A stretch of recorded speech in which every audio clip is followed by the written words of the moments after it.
What it do? It's your boy T Lee, and we're back with a new B-Ball Explained. As you can see by the title, every devastating NBA explained in 32 minutes. Y'all already know what it is, man. This is a second video we did from their channel. So hit them with a subscribe. Subscribe to my channel. Make sure you like, subscribe, turn on that post notification bell. You already know we're on that road to 100K. You know what I'm saying? We're about to tap into this whole new field. We're about to get into this NBA. You know what I'm saying? Most devastating. Appreciate y'all for watching too. Before we get started, I really do appreciate it. So, it's gonna get Bryce DeJean Jones, the New Orleans Pelicans guard, was just 23 when his life was cut short in Dallas, Texas. On May 28, 2016, he was in town to celebrate his daughter's first birthday. That night, after going out, he returned to his girlfriend's apartment complex, but made a tragic mistake. Instead of going to the 4th floor, he went to the 3rd. Thinking he was locked out, he kicked in the door of the wrong apartment. Inside, the resident was asleep and startled by the noise. He called out, got no answer, and when DeJean Jones tried to come into the bedroom, the man fired. DeJean Jones was hit in the abdomen, ran into the hallway, and collapsed. He was rushed to the hospital, but died there. The shooter didn't face any charges because Texas law allows deadly force if someone breaks into your home. Before all this, DeJean Jones had played college ball at 3 schools, including Iowa State. He wasn't drafted, but he still made it to the league, signing with the Pelicans in 2016. He played 14 games, averaging 5.6 points and 3.4 rebounds. There's a big difference between pretty good performance and superior performance. Castrol full synthetic oils are... Before a fractured wrist ended his season early, the loss shook the league and left people wondering what could have been. Rest in peace, Bryce DeJean Jones. Could have went far. On May 20th, 2000, around 4 in the morning, Malik Sealy was driving home from a birthday celebration for his teammate, Kevin Garnett. The crash happened in St. Louis Park, Minnesota, just north of a construction zone on Highway 100. Malik was 30 in his 8th NBA season, playing for the Timberwolves. He was driving a 1993 Range Rover when a pickup truck heading the wrong way slammed into him head-on. The other driver, Suksangolan Fengsin, was 43, drunk and going north in the southbound lane. His blood alcohol content was 0.19. Malik's was 0.08. Under the legal limit, neither wore seatbelts, and Malik's SUV didn't. Dang, so think about it. He probably could have survived. Like, even though it was alcohol involved, he probably could have survived if he would have put that seatbelt on. I think a lot of people don't take wearing a seatbelt serious. Do you realize you can fly through a window? I don't think people really understand that. Even if you do know how to drive, you be like, well, I know how to drive, but it ain't gonna woo. It's about other people on the road though. At the end of the day, other people don't be thinking like you when they driving. Sorry, you know. An airbag. He died at the scene from head and chest injuries. Fengsin survived, was charged with vehicular homicide, and got 4 years. He kept getting arrested for drunk driving, with another conviction in 2008 that finally landed him in prison for 8 years. Malik's death hit hard, especially for Garnett, who had idolized him. The Timberwolves retired his number 2 jersey. Malik wasn't just a player, he was an actor, designer, and community figure. He left behind a wife, a young son, and a legacy that stretched far beyond basketball. Rest in peace, Malik Sealy. Zeke Upshaw. On March 24th, 2018, during the final minute of a G League game, Zeke collapsed on the court. He played for the Grand Rapids Drive, the Detroit Pistons G League affiliate. Bro, that gotta be a sad way to go 6 seconds, but CPR wasn't started until 7 minutes later, in the ambulance. His heart was restarted 40 minutes after arrival at the hospital, but he passed away 2 days later on March 26th. He was just 26. Man, take care of yourself out there. I'm gonna definitely be real. Take care of yourself out there. Man, you can't take this money with you when you die. You know. I said with you. You can't take this money with you when you die. You know. Autopsy revealed sudden cardiac death caused by hypertrophic cardiomyopathy, a condition known to affect young athletes. Zeke had started his college career at Illinois State and later transferred to Hofstra, where he led the conference in scoring. He went undrafted in 2014, but worked his way through international leagues before landing in the G League. His mother filed a wrongful death lawsuit, claiming the medical response was too slow and that no defibrillator was available. The NBA and Pistons said his employment was through another group trying to shift the legal path. In July 2019, the Everyone's trying family to pay reached a that. private settlement. The Pistons honored Zeke with an honorary call-up, and his mother created a foundation to push for better emergency plans and defibrillators at sports venues nationwide. Rest in peace. He could have probably survived. Kobe Bryant. On January 26th, 2020. Man, we already know about this. I definitely was hitting for this, man. R.I.P. Kobe, bro. Kobe, like I said in the last recent, bro, before all y'all jumped on the bandwagon to be a fan of like LeBron James and all these Lucas and all these, all these other NBA players, bro. For me, it was Allen Iverson, Kobe. That whole early 2000s, late 90s team. Like I said, I just said Allen Iverson, bro. But Kevin Garnett even. Paul Pierce, Ray Allen. It's a few that I'm just saying off the top, bro. Like, Kobe, his daughter Gianna, and 7 others boarded a helicopter headed to a youth basketball game. The aircraft lifted off from John Wayne Airport just after 9 in the morning. Ira Zobayan, an experienced pilot, was at the controls. Despite the thick fog, the flight continued under special visual rules. After holding over Glendale, they were cleared to continue. Around 9:45, the pilot said he'd climbed to 4,000 feet to get above the clouds. Seconds later, and it didn't have to happen I would have took arguing with the pilot over this happened. I would have took, oh, no, y'all can't go. Nope, it's not happening. I'm not getting on that plane over this. Like, helicopter plunged, crashing into a hillside in Calabasas at 1,085 feet elevation. The chopper slammed into the terrain at over 180 miles per hour, killing everyone instantly. Investigators found no mechanical issues. The cause was pilot error. He became disoriented in low visibility. Bryant's death shocked the world. He was 41, retired, but still very active in sports, media, and philanthropy. For real, my boy was still active out here. If he wanted to, he could have went back to the NBA and played a couple more games. Real talk. R.P. Kobe, man. The Lakers postponed their next game. Fans flooded the arena. The league renamed the All-Star Game MVP award in his honor. Vanessa Bryant filed lawsuits over the crash and later won a massive case against Los Angeles County for emotional distress. Kobe and Gianna were buried privately. His legacy continues through foundations, tributes, and global remembrance. Rest in peace, Kobe and Gianna Bryant. Fab Melo. On February 11th, 2017, Fab was found unresponsive at his mother's home in Juiz de Fora, Brazil. He had gone to bed the night before and never woke up. The official cause was natural, though reports pointed to a suspected cardiac event. He was only 26. Fab had moved from Brazil to the United States in 2008 to pursue basketball, attending Sagemont School in Florida. He later played 2 seasons at Syracuse, where he made a name for himself on defense. In his sophomore year, he averaged nearly 8 points, close to 6 rebounds, and just under 3 blocks per game. That season, he earned Big East Defensive Player of the Year. He was drafted 22nd overall by the Boston Celtics in 2012. Most of his time there was spent in the G League with the Maine Red Claws. After short stints with Memphis and Dallas, he returned to Brazil, continuing to play professionally with teams like Brasilia and Liga Sorocabana. His death shocked fans and former teammates alike. Fab's journey from Brazil to the NBA showed determination, but it was also filled with challenges. He's remembered for his effort, personality, and the potential that never had the chance to fully bloom. Rest in peace, Fab Melo. Caleb Swanson. On June 20th, 2022, Caleb died at Lutheran Hospital in Fort Wayne, Indiana. He was 25. The Allen County Coroner's Office ruled it natural causes, with no public report of a specific medical condition.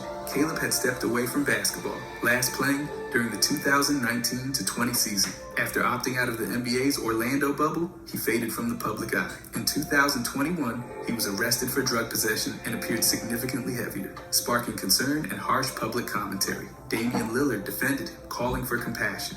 Caleb's struggles with weight and mental health had long been public, tied to a turbulent childhood filled with homelessness and instability. Born in Indianapolis, Caleb lost his father to diabetes-related complications and was adopted by Roosevelt Barnes, who helped him lose over 100 pounds. At Purdue, he became a star, setting school records and earning Big Ten Player of the Year.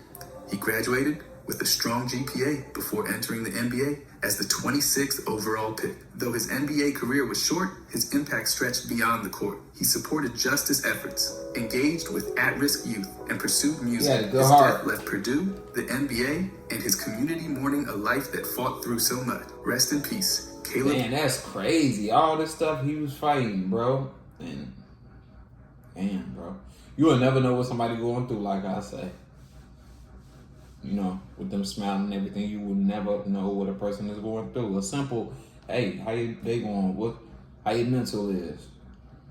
Girls and boys, not just you know. We take this mental for men and stuff, but I think both of us, both genders, we need to be looking out for each other. It don't even matter the color, don't matter the gender. We just do this battle of the genders and stuff, and then once we get over that, it's the battle of the colors. I don't know, bro. Swanigan, Len By. On June 19, 1986, just 2 days after being drafted second overall by the Boston Celtics, Len collapsed in his dorm at the University of Maryland. He was only 22. The night before, he had been celebrating with friends. Around 6:30 in the morning, he suffered a seizure and cardiac arrest. He was pronounced dead less than 3 hours later at Leland Memorial Hospital. The autopsy confirmed cocaine intoxication caused cardiac arrhythmia, which disrupted his heartbeat. His blood contained 6.5 milligrams per liter of cocaine. Damn, no alcohol or other. Because that was around that time that you went crazy if you got sent to the NBA.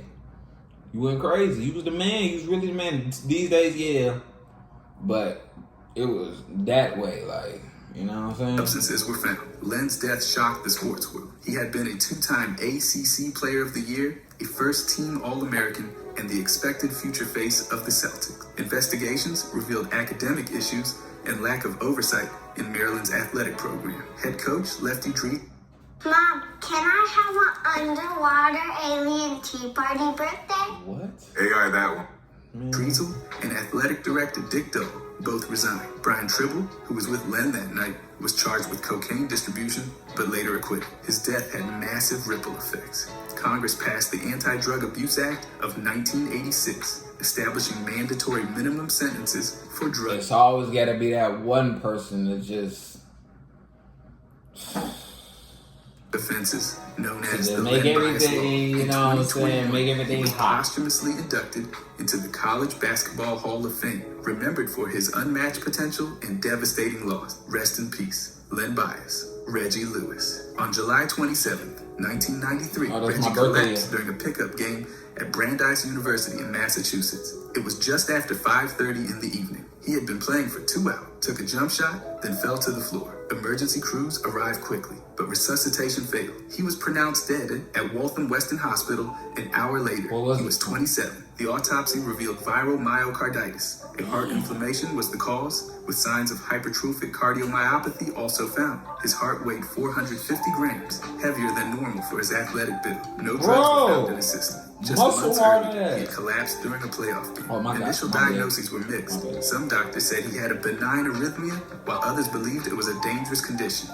Despite conflicting advice, he continued light training. He was set for more testing, but never made it. Reggie was the Celtics captain, known for his calm demeanor and smooth game. He averaged 20.8 points that season.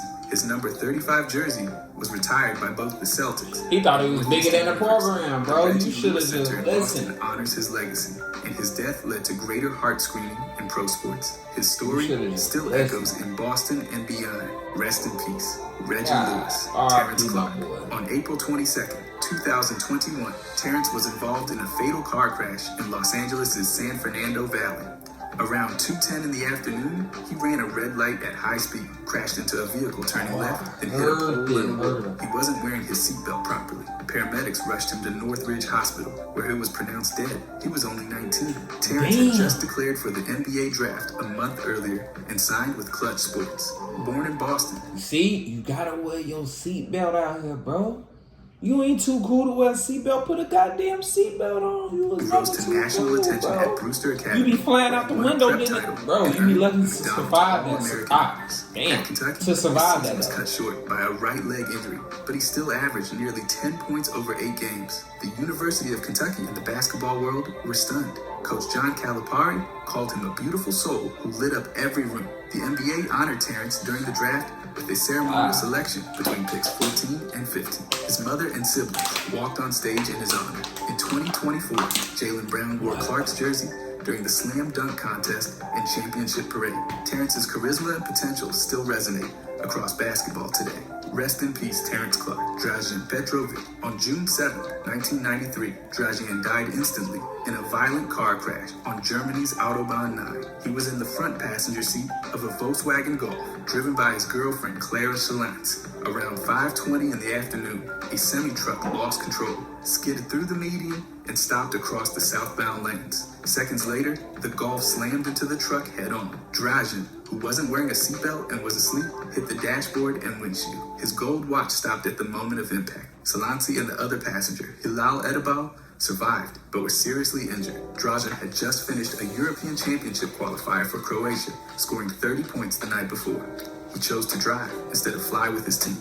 Weather was awful, visibility was low, and the road slick with rain. Investigators blamed the accident on a combination of the truck's slide and Salanci's speed.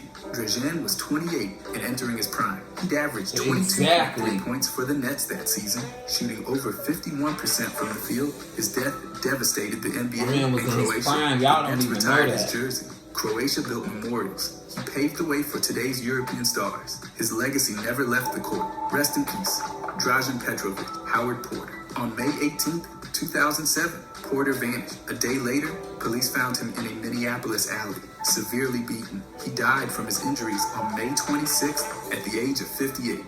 At first, Tanya Washington was arrested, but no charges stuck. Months later, Rashad Arthur Raleigh was arrested, convicted, and sentenced to life in prison. Porter's basketball story started at Villanova, where he became a 3-time All-American, though it was later vacated when it was discovered he had signed with the Pittsburgh Condors during his senior year. He was drafted 32nd overall by the Chicago Bulls, going on to play for them, the Knicks, Pistons, and Nets. In 7 NBA seasons, he averaged 9.2 points and 4.1 rebounds across 457 games. After retiring in 1978, life turned rocky. He battled drug addiction and served jail time in 1985. But by 1989, he was in rehab. And by 1995, he'd become a probation officer in Minnesota. His violent death shocked many who knew him as a man who fought hard for redemption. Rest in peace, Howard Porter. Alphonso Ford. On September 3rd, 2004, Ford passed away in Memphis after a 7-year battle with leukemia.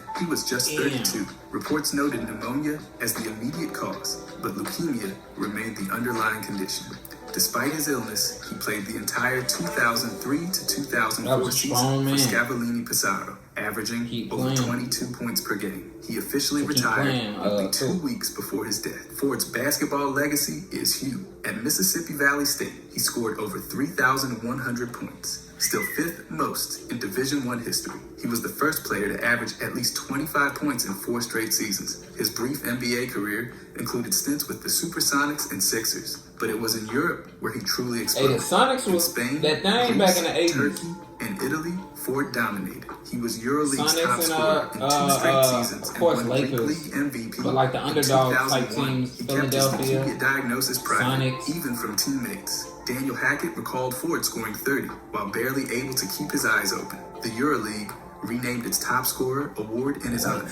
Barely able to keep his eyes open, Ford dominated. He was EuroLeague's top scorer in 2 straight seasons and won Greek League MVP in 2001. He kept his leukemia diagnosis private, even from teammates. Daniel Hackett recalled Ford scoring 30 while barely able to keep his eyes open. The EuroLeague renamed its top scorer award in his honor. At his funeral in Mississippi, 12 of his Italian teammates showed up. That says everything. Alphonso Ford was relentless, beloved, and unforgettable. He scored until his last day. Rest in peace, Alphonso Ford. Maurice Stokes. He was born in Rankin, Pennsylvania, and made his name at St. Francis College, where he didn't just play, he dominated. In college, he put up jaw-dropping numbers, averaging over 26 rebounds per game. He even snagged the most valuable player title at the National Invitation Tournament, and the team finished 4th. That's wild. When the Rochester Royals picked him 2nd overall in the draft, it was no surprise. he got right to business, becoming Rookie of the Year and making 3 straight All-Star appearances. The guy had over 3,000 rebounds in just 3 seasons. That's not a fluke.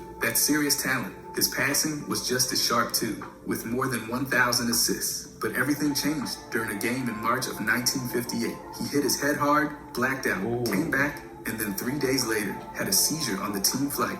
It left him paralyzed. The diagnosis? Post-traumatic encephalopathy. It ended his career instantly. Jack Twyman, his teammate, stepped up big time. He became Morris's legal guardian and started a charity game to help cover his medical costs. Stokes passed away in 1970, but his legacy lives on through awards, a Hall of Fame induction, and a university arena that carries his name. Rest in peace, Maurice Stokes. Right, he'd played 13 seasons in the NBA, but it was back home in Memphis where his story turned tragic. On July 18th, 2010, he left his ex-wife's house around 10 at night. Just after midnight, a 911 call came in. Shots fired, his voice, then silence. The call wasn't passed on for 9 days. That delay, it stalled everything. When they finally found his body, it was in a wooded field, hidden, decomposed in the summer heat. He'd been shot 11 times, 2 shots to the head, 2 to the chest, 1 through the forearm. His body weighed only 57 pounds when recovered. Dental records had to be used for ID. At first, there were no leads. Sheriff Wright told police he left with drugs and cash. No one believed it. Later, her cousin, already in prison, confessed she set it all up. She lured Wright out to that field. Billy Ray Turner was waiting. See? Y'all see what money and drugs will do to a person? You ain't even gotta be famous. People do it for...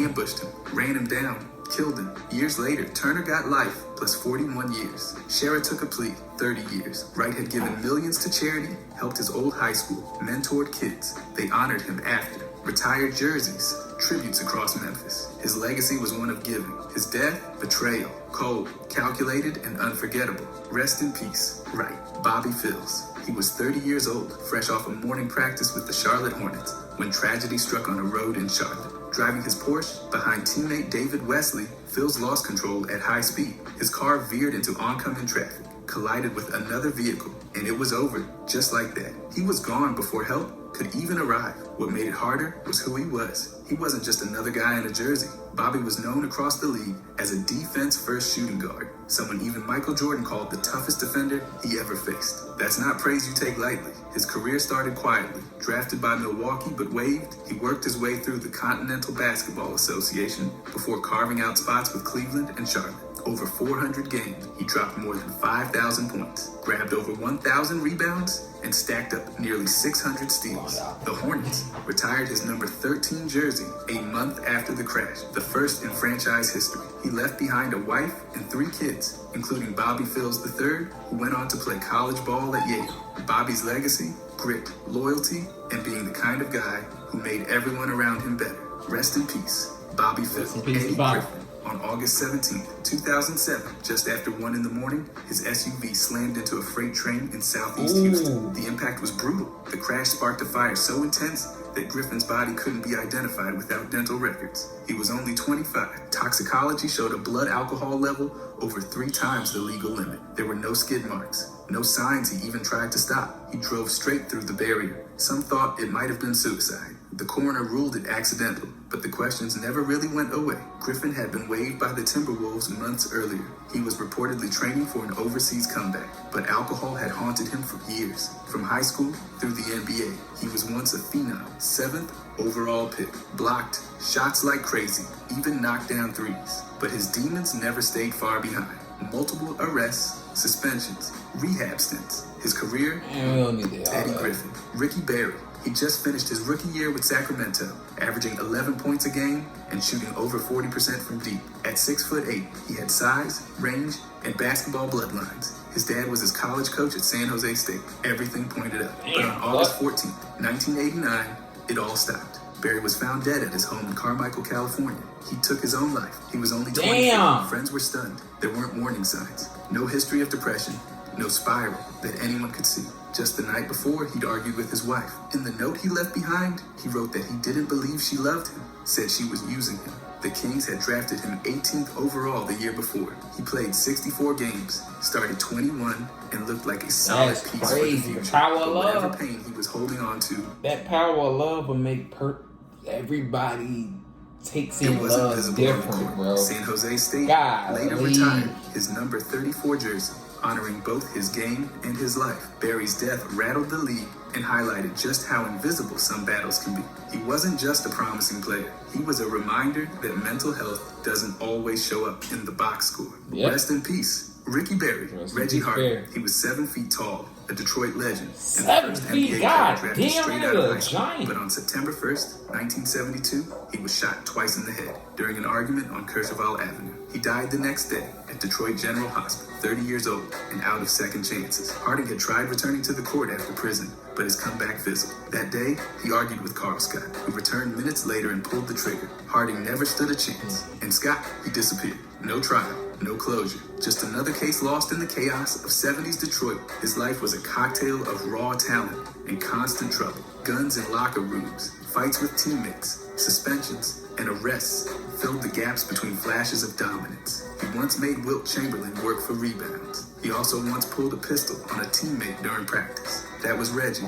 Ashley Cap changed his name from Brian Williams to honor his roots, then walked away from the third. I done already heard that. With him were Think you don't have time for an accounting degree? His WG, wife, built for or working ex-wife, adults, our fully online. said him. July 20th, and like Mason disappeared. Cowell, he worked his way up from high school dominance in Ohio to the 15th pick in the 2000 NBA draft. After time at Indiana and a transfer to Georgia Tech, he turned heads with back-to-back 17-point seasons and a soft shooting touch for a 7-footer. He wasn't flashy, but he knew how to play. Drafted by Milwaukee, then traded to Houston, he bounced between the NBA and the Development League before finding a spot in Atlanta. Over 5 seasons, he played 151 games, putting up nearly 6 points and 3 rebounds a night. Solid backup, good locker room guy, respected teammate.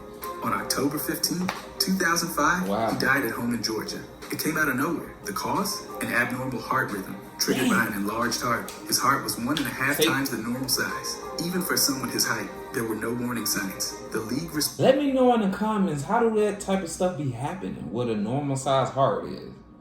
Like tributes. The NBA Development League named its sportsmanship award after him. The Hawks created a He was just 24. All of it. Rest in peace. The Phoenix Suns went at Coley. Nick Vanos. He was just 24 and set to start at center for the Phoenix Suns when it all ended on August 16th, 1987. No shoot. He and his fiancee, Carolyn Cohen, boarded Northwest Flight 255 in Detroit. Minutes after takeoff, the plane clipped a light pole, hit power lines, and exploded on Middle Belt Road. It killed 156 people. Vanos was one of what in the final destination is going on, bro? The crash happened because the pilot skipped the pre-flight checklist. The flaps and slats weren't set. The warning system was offline. The National Transportation Safety Board called it pilot error. The only survivor, a 4-year-old girl. Everyone else, including... What? Bro. I know she got PTSD. Vanos died from blunt force trauma and fire. Vanos had just wrapped up his second NBA season. He'd started the last 10 games and put up nearly 8 points and 8 rebounds per game. He was ready to take over the starting role. Fans had even started a Let Nick Play club. Santa Clara University retired his number. The Suns held a moment of silence before the next season. Promise and peace. Nick Vanos, Robert Tractor Trailer. He was a force, 6'9", close to 300 pounds, and every bit the dominant big man you'd expect from a guy nicknamed after heavy machinery. After tearing up high school courts in Detroit and earning McDonald's All-American honors, he headed to Michigan and left a mark. He led them to a national invitation tournament title in 1997 and took home MVP honors. But his college success came with baggage. The Ed Martin booster scandal hit hard. Records were vacated, and his legacy at Michigan got tangled in NCAA sanctions. Then came the draft, 6th overall in 1998, picked by Dallas, but traded that same night for Pat Garrity and Dirk Nowitzki. You can probably guess which name made that. Trailer bounced around the league for 7 Dirk years. Nowitzki Milwaukee, Cleveland, was a Charlotte, New Orleans. 4.8 points per game, 3.7 boards. Not flashy, but always physical. After the NBA, he played overseas in Spain, Turkey, Mexico, Italy, and Puerto Rico. A memo in Phoenix, Arizona. No. The Phoenix Suns had a squad Where he was named Defensive Player of the Year in 2010. Then, in 2011, he died of a heart attack in his Puerto Rico apartment. He was 34. His story wasn't perfect, but it was real, talented, troubled, unforgettable. Tractor left tracks wherever he went. Rest in peace. Robert Traylor, Conrad McRae. He grew up in Brooklyn, tearing up the courts with Michael raw Jordan. talent Is it and earned like the Ocho nickname Cinco? McNasty at Rucker Park. By high McNasty. school, he was a citywide standout and a McDonald's All-American. At Syracuse, he became a shot-blocking force, suiting up in over 100 games and making real noise in the paint. After getting drafted in the second round by Washington in 1993, he never cracked an NBA roster, but carved out a strong pro career overseas. He played in Turkey, France, Italy, and Greece, even winning the FIBA Courage Cup and reaching the Italian League Finals. Teammates and coaches called him upbeat and loyal. He was days away from his wedding.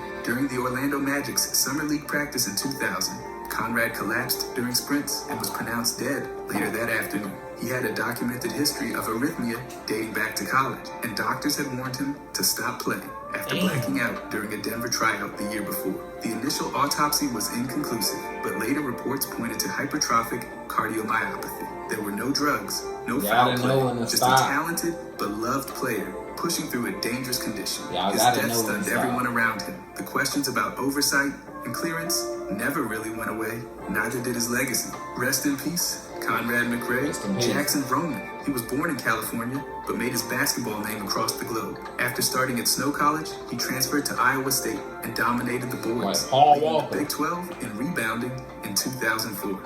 That year, he was drafted 31st overall and bounced between the Suns and Hornets in a short NBA run.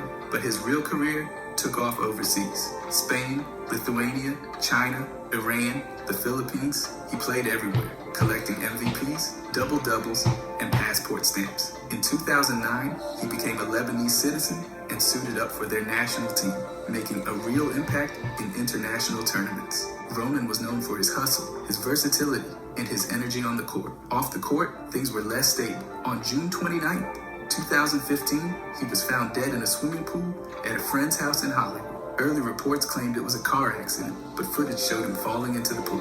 The autopsy revealed an enlarged heart, along with a mix of ketamine, cocaine, and GHB in his system. He was 34. His death shook fans from Beirut to Bountiful. Jackson's story is remembered not just for the places he played, but the impact he had everywhere he was. Rest in peace, Jackson Roman. Brandon Hunter. Brandon Hunter was a rebounding machine at Ohio University, dropping over 2,000 points and pulling down more than 1,000 boards before going pro. He made All-MAC first team 3 times and led Division I in rebounds his senior year. Drafted 56 by Boston in 2003, he wore that number to mark the pit. He played 2 seasons in the league before taking his game international, becoming a top rebounder in Italy and playing in countries like Israel, Turkey, and Germany. After retiring in 2013, he didn't slow down. He built a sports agency, became a certified FIBA agent, and invested in real estate. He stayed close to his alma mater and community and was inducted into Ohio's Hall of Fame in 2022.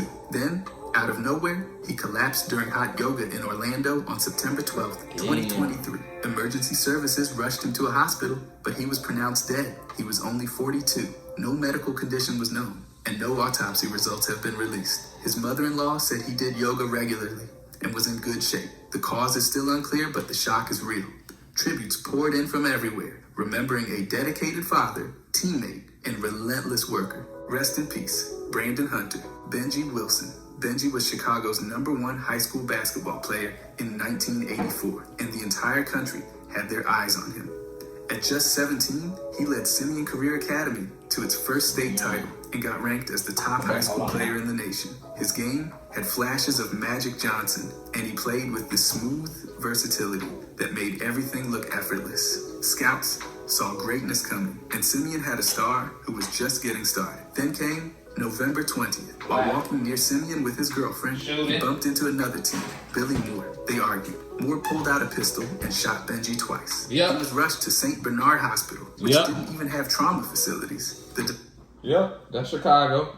Been going on. I already knew.